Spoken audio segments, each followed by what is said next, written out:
हे बघा किती मऊ आणि लुसलुसीत पनीर घरच्या घरी बनवून तयार आहे। हे कसं बनवायचं ते मी आज तुम्हाला सांगणार आहे।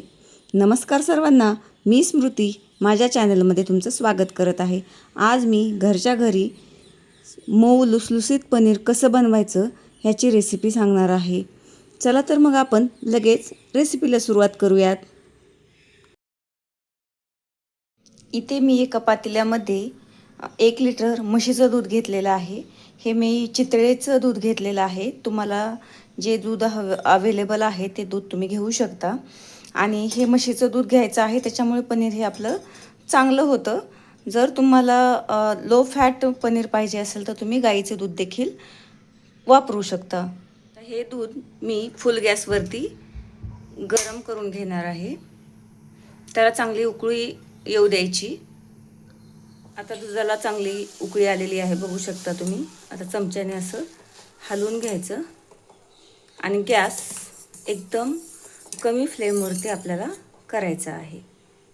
हे बघा चांगली उकळी आलेली आहे। तर आता आपण इथे मी दीड लिंबाचा हा रस आहे, ह्याच्यामध्ये मी थोडंसं पाणी मिक्स करून घेणार आहे। जर आपण डायरेक्ट असं टाकलं तर त्या लिंबाचा आंबटपणा खूप उतरतो पनीरमध्ये, तर आपण थोडंसं ह्याच्यामध्ये पाणी घालून घेऊयात। आता मी ह्याच्यामध्ये पाणी घालून सॅच्युरेट केलेलं आहे। आता गॅस आपल्याला एकदम कमी करायचा किंवा आपण बंद केला तरीही चालेल। आणि थोडंसं हे गरम असतानाच आपल्याला टाकायचं आहे आणि थोडंसं टाकून लगेच हलवून घ्यायचं आहे। असं आपल्याला थोडं थोडं करून हे लिंबाचं पाणी ह्याच्यामध्ये टाकायचं आहे। थोडंसं टाकलं की लगेच हलवायचं। गॅस एकदम फुल ठेवायचा नाही आहे, त्याच्यामुळे पनीर आपलं खूप असं रबरासारखं होऊन जातं। त्याच्यामुळे गॅस एकतर कमी फ्लेमवरती ठेवा किंवा बंद करा। हे बघा आता आपलं दूध फाटायला सुरुवात झालेली आहे।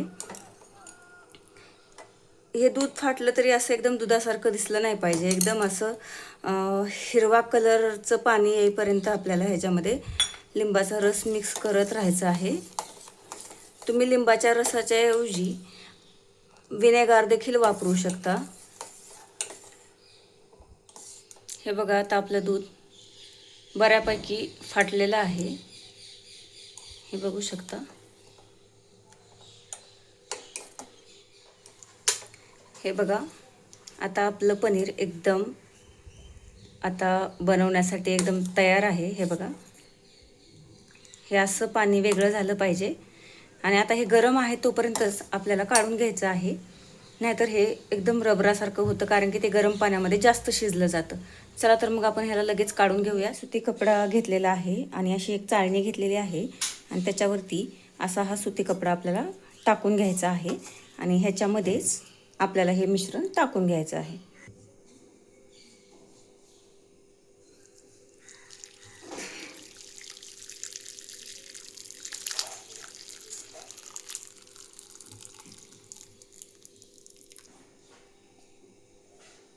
हे बघा हे आता ह्याच्यावरती मी असं पनीर काढून घेतलेलं आहे। तर आता आपल्याला हे पनीर स्वच्छ पाण्याने धुवून घ्यायचं आहे, कारण की आपण ह्याच्यामध्ये लिंबाचा रस टाकलेला आहे। त्याचा आंबटपणा पनीरमध्ये आपल्या राहू नये म्हणून ह्याच्यामध्ये थोडंसं पाणी टाकून आपल्याला धुवून घ्यायचं आहे। चला तर मग लगेच धुवून घेऊयात। हे पनीर मी स्वच्छ धुवून घेतलेलं आहे। तर आता आपल्याला ह्याच्यामधलं सगळं पाणी जेवढं शक्य आहे तेवढं काढून घ्यायचं आहे। तर आपल्याला हे असं कपडा घेऊन हे व्यवस्थित असं पिळून घ्यायचं आहे। जेवढं शक्य आहे तेवढं आपण ह्याच्यामधलं पाणी काढून घेणार आहोत।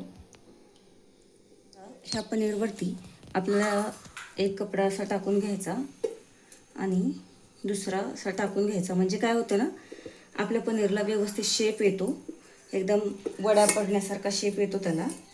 आणि त्याच्यावरती एक असं प्लेट ठेवायची किंवा तुम्हाला जे असेल ते, आणि त्याच्यावरती अशी काहीतरी एक जड वस्तू आपल्याला ठेवायची आहे आणि असंच आपल्याला 2 ते 3 तास ठेवायचं आहे। त्याच्यामध्ये तुझे थोडंफार पाणी राहिलेलं असेल ना, ते आपण असं ठेवल्यामुळे निघून जाईल आणि आपलं छान असं पनीर तयार होईल। हे बघा आता 4 तास मी असंच ठेवलेलं आहे। आता आपण बघूयात आपलं पनीर कसं तयार झालंय ते।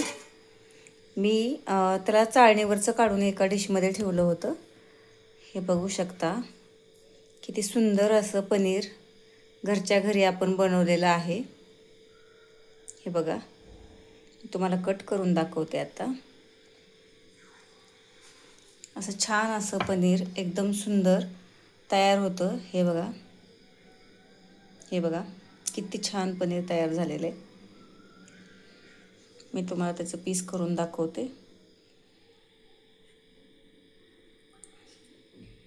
हे बघा किती सुंदर असं पीसेस ह्याचे तयार होतात.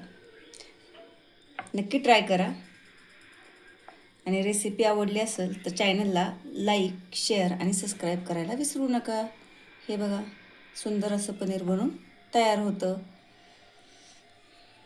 आता ह्या 2 पीसचेच मी तुम्हाला छोटे छोटे पीसेस करून दाखवते. हे बघा एकदम असं मऊ छान असं लुसलुसीत पनीर बनून आपलं तयार आहे. रेसिपी आवडली असेल तर चॅनलला सबस्क्राईब करायला विसरू नका आणि असाच छान छान रेसिपी बघण्यासाठी माझ्या चॅनलला लाईक करा, शेअर करा आणि सबस्क्राईब करा. चला भेटू तर लवकरच दुसऱ्या रेसिपीसोबत. तोपर्यंत मस्त खा आणि स्वस्त राहा.